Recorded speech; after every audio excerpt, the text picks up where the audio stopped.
Coming up, as we wait for training camp and get a sample size of a slightly new look Brooklyn Nets roster, the big question becomes, can Mikal Bridges and Cameron Johnson carry this team on the offensive end of the court? We break down all the stats and the questions coming up next.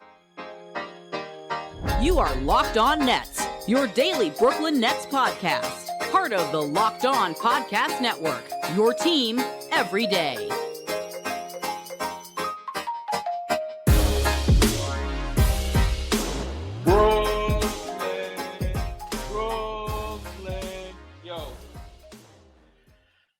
Yes, my friends. It is the Locked On Nets podcast right here on the Locked On Podcast Network. It's your team, the Brooklyn Nets, every single day. Over there, you're going to find Doug Norrie. He's the owner-operator of DFSR for all your daily fantasy sports rankings. From DraftKings to FanDuel, he's got you covered.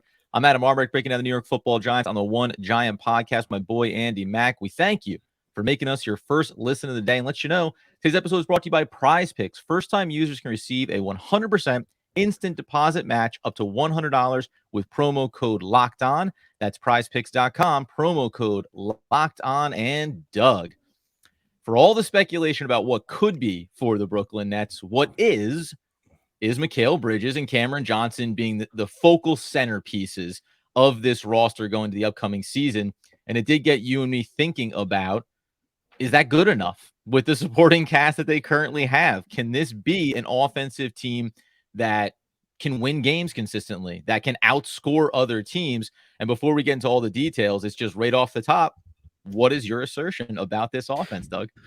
Yeah, now that we have sort of like at least a top-down look at what the offense, or the roster is going to look like, short of a trade here coming in the summer, which is starting to look increasingly unlikely. It's time to start looking about how this team could and maybe should perform. And I think, and then the Nets fans aren't going to want to hear it, but I think that right off the bat, we have to say, I think we could be looking at an offense that could have significant struggles this season. And I think there's a lot of reasons why. And later in the week, we'll talk about the defense, which we're not going to have the same opinion about, right? But in terms of just offensive sort of firepower, offensive acumen, pieces that sort of fit together in a really logical way, and just some numbers too that could be a bit troubling. I do think this offense, even for all the gains that Mikal Bridges made, and Cameron Johnson and some of the other pieces they moved into the offseason, I'm of the mind that this offense could be a real struggle this season, and I think Nets fans need to start preparing themselves. Yeah, and it's interesting, too, because we're going to focus, obviously, on these two players and individually and then collectively what this team put forth over the back half that last 27 games of the past season, even into the playoff series, by the way, which I actually think is informative on both these guys. But if we look at Mikal Bridges to start, you mentioned it there. Yeah, he advanced so much of his game coming over from Phoenix, looking at the three-point shooting that still stayed consistent despite taking 2 more attempts per game after joining Brooklyn. The shots from the field, again, marginally higher on a much higher volume, 26 points per game. That's good for being the 12th highest in the league. So, you're talking about having a top 15 scorer in the NBA, and yet he is not necessarily the model of player that is capable of taking over an offensive game, maybe in the most critical moments. And I know you have a lot of stats around this stuff, but I do want to get into the playoff sample size on Mikal Bridges versus that regular season, where I actually do think there's differences.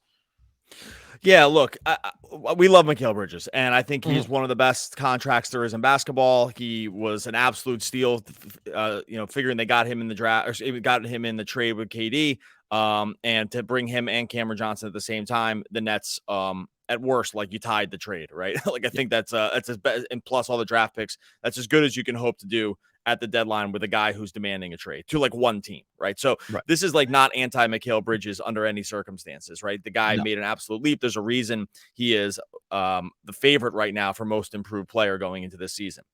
The issue, I think, is that it's probably less about Bridges, but more about if Bridges is the offensive engine of your team, like where you are, like what the upside ceiling of your team is, right? Because I think he's really good. He obviously made some significant strides, but we saw the numbers really bear this out, that we saw when he was the primary sort of focal point of the offense, where the usage rate was the highest it's ever been. And he was, leading the team in shots, and he was, just basically sort of the fulcrum of the offense. The offense wasn't really that good.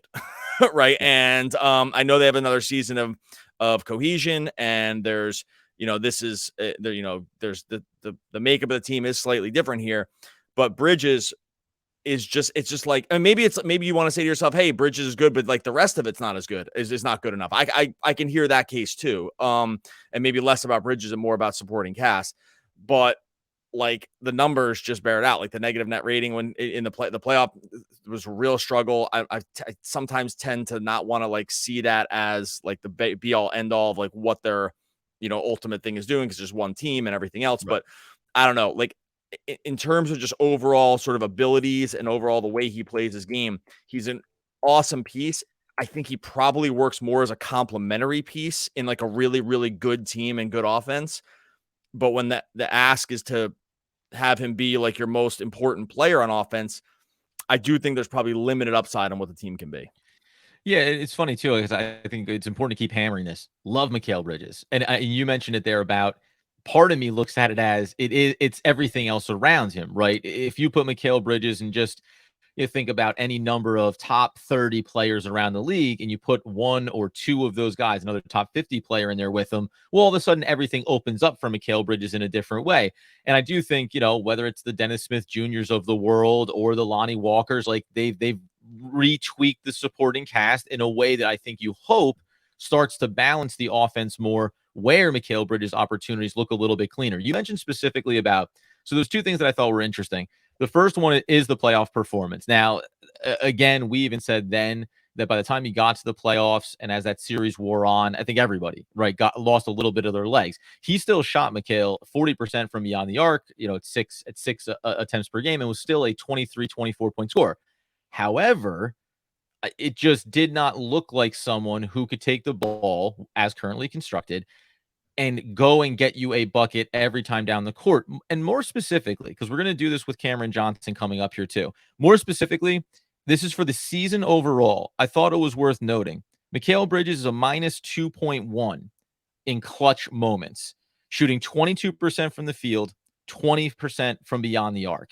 Like that, I think, when we talk about a bucket getter, I don't know if that is Mikal, right? And that's probably this defining difference about when you look at a player like this versus looking at, labeling him a 1A or a 1B, excuse me, rather than the 1A, right? It is these little marginal things that actually end up not only impacting his game, but then everybody else's, making more opportunities for other players. Coming up here in a second, we're going to start to take a look, probably again here, we'll take another peek at Mikal Bridges before we talk about Cameron Johnson, but it's this bleed over where these guys are the two most important offensive players for this team. How can they complement and improve with one another going into their first full season with the Brooklyn Nets? All right, before we get to that, going to tell you about our friends over at Prize Picks. Prize Picks is daily fantasy made easy. That's because all you're doing over on Prize Picks is you're making entries and you're trying to figure out it's going to be more or less than the Prize Picks numbers. You're not wrestling with salaries like some of these other daily fantasy sites. You're not going up against a bunch of sharks in the water. It's just you versus the numbers that Prize Picks give you, and they have it broken down, every single way.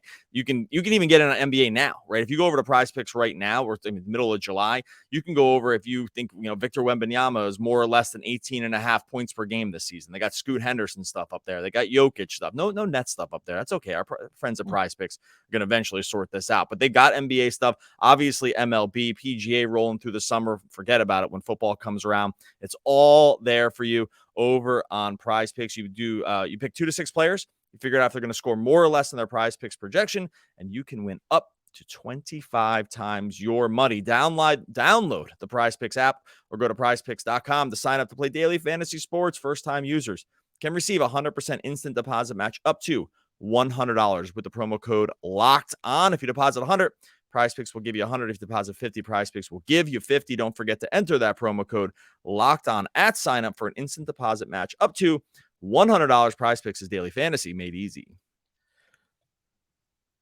Okay, so before we get into the conversation on Cameron Johnson, as we're discussing what we think this offense can be for the Brooklyn Nets, and you and I at least I think agree that there could be a bit of a struggle. I will say by the end of this episode, you're going to feel like Adam Armbrecht is offering you some more optimism than Doug Norrie might be.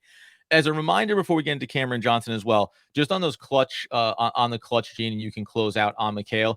That is the last 5 minutes of any quarter in any game within 5 points, right? So, not last 2 minutes of any quarter within 5 points. So the sample size you're talking about in 26 games, this is a guy that had 10, pause. Here we go. 10 games played for Mikal Bridges and a 4-6 record in those instances. And we're talking about a guy that struggled in those moments. Now, is that new system, new team, new opportunity still adjusting? Or is that confirmation that he's not that guy? That's really, I think, where I wanted to go with you. I think he is a really skilled offensive player. So this is why I'm trying to like thread this needle of, saying that, because the efficiency numbers are decent over the course of the larger sample size. I'm taking it from I took it from from February 14th. So that's like 3 games in with the Brooklyn run, right? So a few games to get your feet wet. Now away you go. The offensive rating was okay. True shooting 61, over 61%. Okay, 55% effective field goal percentage, 30% usage, which like I said, was way higher than they've been in the past. I think he in a vacuum is a fine offensive player. It's mostly just like I said, the whole view of the team, and we'll talk about this Cameron Johnson, and we'll talk about some of these other guys, because it's not all Mikal Bridges here. I want to be clear too. Like, our case for the Nets, not being maybe a top flight offense is not all because there's plenty of other reasons here. It's not all Mikal Bridges, right? It's most of my optimism is around having Mikal Bridges, right? It's mostly that my concern is kind of falls after him, and that he's really good, but he's not like a transcendent offensive talent. And here's the issue: when you are not a transcendent offensive talent, combined with the rest of the supporting cast, which I guess we can start getting into now, that's more of the issue. If it was like him and KD, right? Like, you'd be like, oh my God, like you'd be feeling, I mean, that's not a perfect example, but like him and Luka, like if that's the case, you're looking at a really, really good thing. Its problem is that there's probably even a significant drop off from 1 to 2 here. And I think that's the problem. We can get Cam and then talk about some of the support and cast.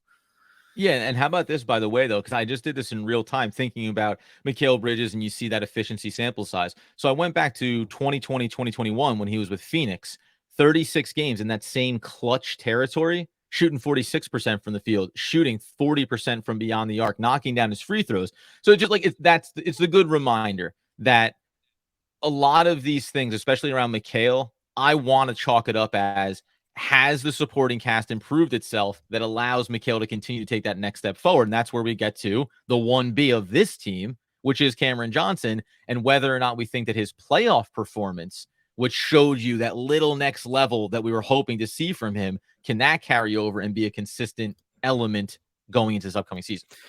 So this is key. This is, among the many keys for the Brooklyn offense. Like, this is the start of one of them. Like, Cameron Johnson has to be more like he played in the 4 games against the Sixers, and less like he played in basically the entire rest of the run up to the playoffs with the Nets, yep. which was completely underwhelming, right? And depending on how you feel about which one is the real version of him, there is going to sway your feeling to some degree about the Nets offense, because Cameron Johnson in the regular season in his Brooklyn, I mean, he's 37% from 3. It has to be, this is coming off like well over 40% for his career shooting threes.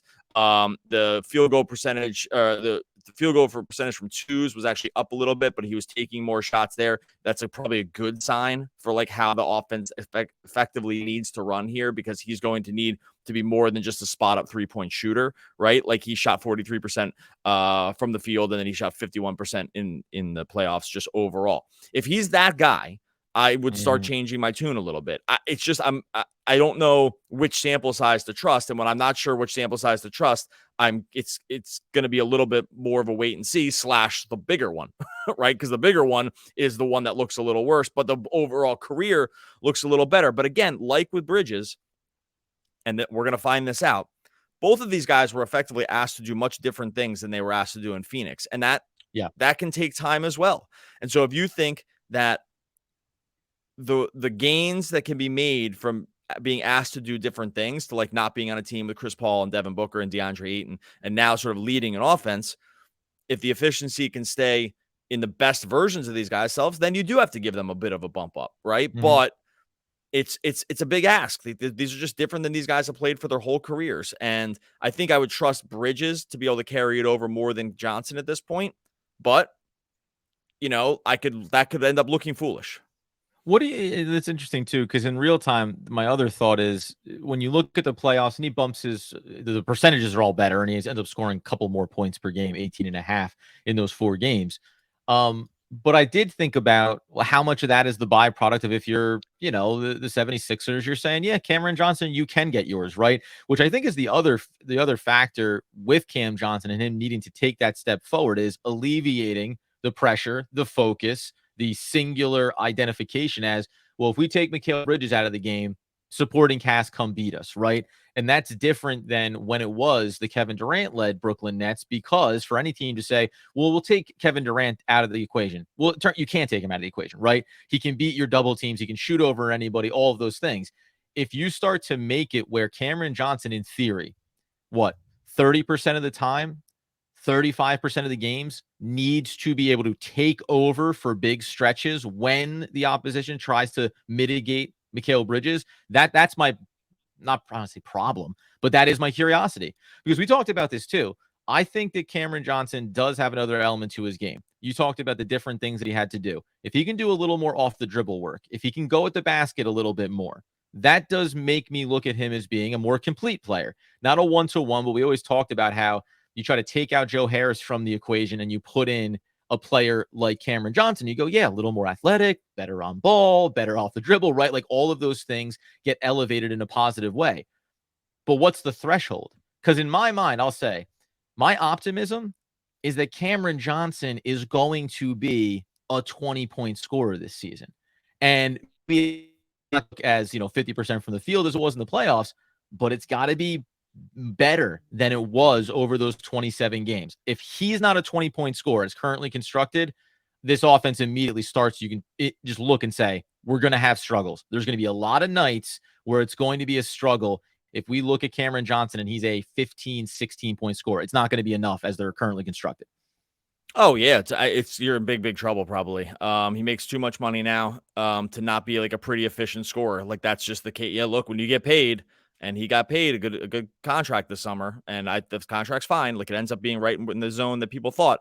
The expectation level gets increased too, right? You're not a 3-and-D wing anymore, right? You are a second, tier scorer basically. And so,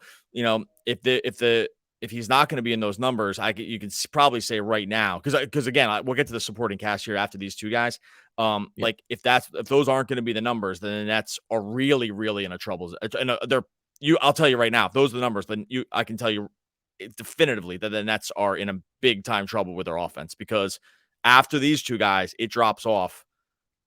I mean, we can talk about Dinwiddie, but like there's other problems that on this roster makeup, which I don't know if we've fully addressed yet. And I'll also throw in here, too, because I mentioned the clutch when it came to Mikal Bridges. Johnson also a -2 in clutch moments, 22% from the field, 29 from beyond the arc, was fine from the line. Both him and Mikal Bridges are good in clutch moments from the free throw line, but seemingly struggled from everywhere else on the floor. Coming up here in a second, let's get into everybody else, because this isn't just a grab bag of everyone else on this roster. You mentioned Spencer Dinwiddie. There are other key players that have been added this offseason that we think have key roles, but are they key offensive roles that are going to help to improve this team? We dive in on those guys coming up next. Okay, so let's start then, as we're looking at the Brooklyn Nets offense and trying to determine whether or not there's reasons to be optimistic that as currently constructed, they can be a winning basketball team based on the offensive performances of this team. Now, when we go to get into Spencer Dinwiddie here, because I think he's the next logical guy to mention among others, I will also just throw this out.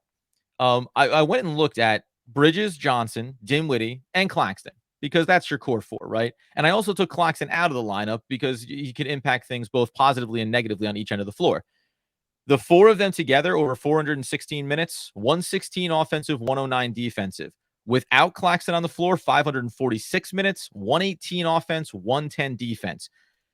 There's something that in those numbers that makes me think this is about an off-season about refining the system, about everybody getting a chance to really work together going into a full regular season, that those numbers tell me they should have been a better than 500 team over those 27 games. For whatever reasons that they weren't, right? A couple of key moments, defensive lapses. Cameron Johnson talked about a different system, a different style of doing things, different terminology. It's probably a weak hook to hang my hat on, but I am looking at certain statistical numbers and going, they probably are better than what the record actually showed over those last 27 games. I mean, they might be, but here, look, I'm just gonna say this other part too, like because there's like my biggest concern, and depending on how you feel about like sort of how the moves that the Nets made, there's no denying that one thing that is going to almost for sure get worse with this team is 3-point shooting. Like I don't know how you can think it's going to get like a lot better, right? Like they basically offload whatever you thought of these guys. They offloaded their two best 3-point shooters easily, right? In Joe Harris and Seth Curry. And Yuta Watanabe shot the lights out of the building over the course of the season, and he's gone too. And they were replaced with a guy in Dennis Smith Jr. who can't really shoot threes, and Lonnie Walker, who's fine, and Darius Baisley, who's not really been able to shoot threes. And so I am a little, and this is probably, I should have just said this at the top. This is actually my biggest concern with the whole offense after you get past Bridges and Johnson, is that like, where is your floor spacing? Like, where is it? Do they have enough here? Like, if Mikal Bridges has the gravity to draw the attention of the defense, who is there to punish them, right? Who is there to make them pay when those opportunities come? Dinwiddie's 3-point shooting stunk like over the course of the second half of the season. Like they could have real problems here on the offensive end with this too, because so stemming from once you get past the two, and I'll throw Dinwiddie in as like a driver of the offense. Like if you look at some of his stuff, the attacking the rim effective field goal percentage was really high. The pick and roll offense was bad, right? And like so there's a give and take with his game that you need to probably try to figure out. You want to hope that Simmons is able to help you floor space, but do they have the guys to punish that? Like I'm not sure that they really do. Cam Thomas might be like their next best 3-point shooter at this point.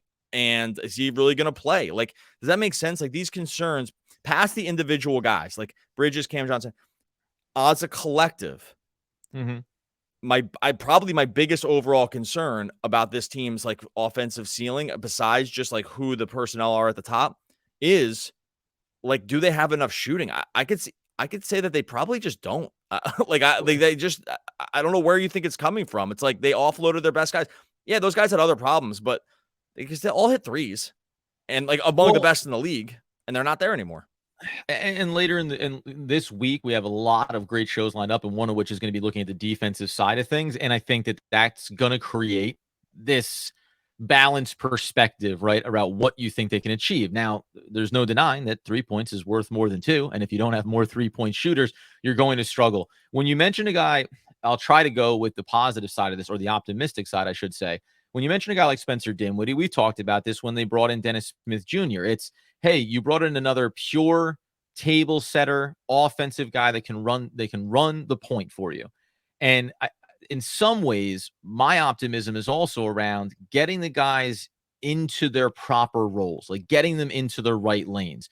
Whether or not Spencer Dinwiddie has struggled at times or been streaky, you go back and you look at him when he played in Dallas, and guess what? The Nets don't have a Luka on this team, but you can see how the 3-point percentage can benefit by being off ball and waiting for those open opportunities. He shot a much better percentage with Dallas when he moved to Brooklyn because those 3-point looks came in different settings. So I do wonder about that. And I don't think we're going to belabor this when we talk offensively, but we will mention his name because I think you have to. If Ben Simmons is in the mix here from a offensive table setting facilitator, his size, the driving at the basket, those things do matter to me. And I think the question becomes, when you come out of these two trades between Dallas and between Phoenix, are the sum of these parts and the free agent moves you made this offseason, have you fully reconstructed the roster in a way that makes sense for you? Or are you still waiting on what Dorian Finney-Smith, Royce O'Neal, what works for us? Because otherwise we could be walking into another season where it's, we're almost there, but remember, we made all these moves out of necessity, not out of design. So that's always going to play a role to me about how consistent this offense can be. I want to get your thoughts and then hit just a couple of key stats here before we close out. And just remember too, like we talked about Bridges and Cam Johnson. I'm actually not worried about them. Like those guys can space the floor and hit threes. Again, like we said with Bridges too, the drop off after these guys is pretty stark. Like and unfortunately there's just 48 minutes in a basketball game and you need to play 5 guys at a time, right? Like, so I hate to spoil or some of those numbers, but after those guys, like where are you getting consistent, reliable floor spacing from after those guys with this lineup? It's like, it's really tough to see. You really have to squint and see it. You're asking for some of these guys, you're just asking for things that they've never done, or at best never done consistently, right? Except for maybe Lonnie Walker, and even him, 35% for his career. It's not like he's totally lights out, right? Like he's not Joe Harris, Seth Curry. These guys were 40% 3-point shooters. And like, where are you getting floor spacing off the bench? Where are you getting, are you going to get enough consistent playmaking off the bench to make up for some of those gaps? I'm not sure. Like it's really, really tough to see. And I know people wanted to drag Harris and they want to drag Seth Curry and playoff stuff and like the defensive liabilities and all these other problems that they had. Sure. There's no denying that on the other side of the court, they like needed that spacing bad. Yeah. And I'm just concerned that they're not going to see it, among other things like offensive rebounding and second chance points that they've never been able to get anyway. Right. So we can go really long with this episode. We won't, but like they have other problems that bleed into offensive performance, because it's not like they can clean up their mistakes either, because they've never done, they can't offensive rebound. So like, it's like they're going to miss shots and not be able to capitalize on that end either. So and here's a note on the offensive side of things. 82 games. This includes when they had the superstars and then the post trade as well. The Nets were minus 3.4 on field goal attempts, 29th in the league, minus 2.3 on free throw attempts, 27th in the league, minus 4.6 on rebounds overall, and minus 3.2 offensively. They were, however, plus 2.1 on assists, 5th in the league. But all those offensive numbers there where they struggled, that's even including the superstars. And I wanted to make sure I just made this one note about, I'm curious as to what type of offensive system this is going to look like. Because to your point, if you tell me you're coming in and you're looking to be a volume 3-point shooting team this year, I have real concerns because the personnel doesn't tell me that you have the ability to do that. So tell me that you're going to be something else, right? Tell me that, and we'll get to it later in the week, that you're going to be a defensive-minded team that's going to drag people down. Okay, fine. That combined with having to outshoot other teams. The Nets struggled when they had superstars. It didn't matter because they were superstars. So their shots were going in at a higher clip. If you're not going to have that higher percentage, then you need to be a team that on volume, just on attempts, can get yourself across the line in a lot of these situations. Like to throw in it, just to piggyback that, or you're like, we create so much defensive chaos that when we add Simmons and Dennis Smith Jr. and maybe even Dinwiddie to some degree, like we're a really great transition team. Like, sure, can they be great? Right. Can they be great in transition because of the chaos you produce on the other end? I can see that. I will say that's a very difficult thing to rely on. Like, you can be a pace and push team. They have not been, maybe, but you're hoping there Simmons changes the whole equation. And maybe DSJ a little bit too.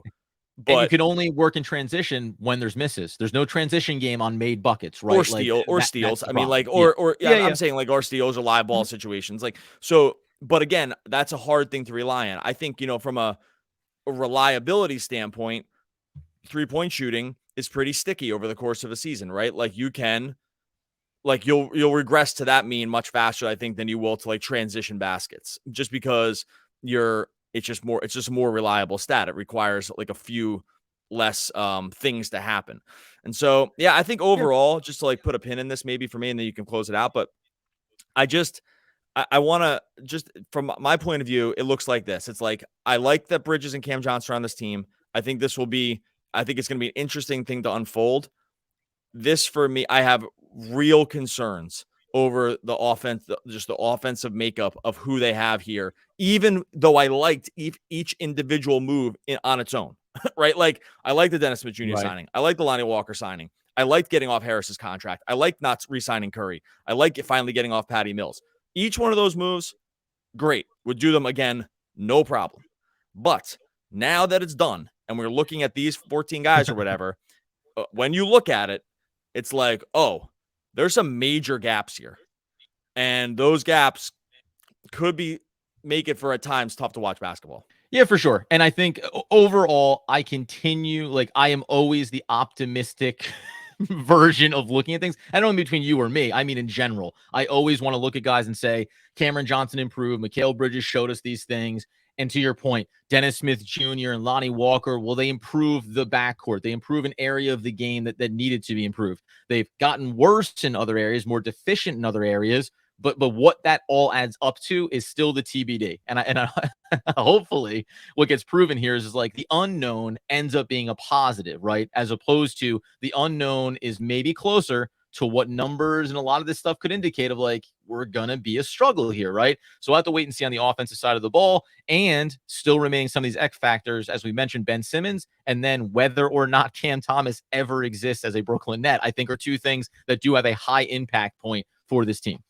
For sure. And we could have brought up Cam. We could have brought up a lot of other points of this thing. This is a big topic, right? Like just talking about the overall offensive firepower of a team is a big topic. Like there's lots and lots of ways to do it. I'm sure we're going to dissect this other ways over the course of the season. We're going to talk more about the defense. We're going to talk about some win totals, talk about Tyler Hero, Royce O'Neal. We got a ton of stuff coming up this week. In the meantime, make sure you are subscribed to Locked On Nets over on YouTube as we push towards 6,000 subscribers. Really would love to get there well in advance of the season. I don't want to have a sweat, and we're getting close now. I think we'll probably easily do it, but you can help get us there faster by just subscribing over to Locked On Nets on YouTube and listening wherever you listen to the podcast. Totally free in both places. Just like every NBA team every year, we'll definitely be back next season. And if not, it'll be because an asteroid destroyed all of human civilization. And that's canon. And that's Abed from Community. Two of the all-time great poets. We'll be back again tomorrow talking more Brooklyn Nets basketball. Basketball.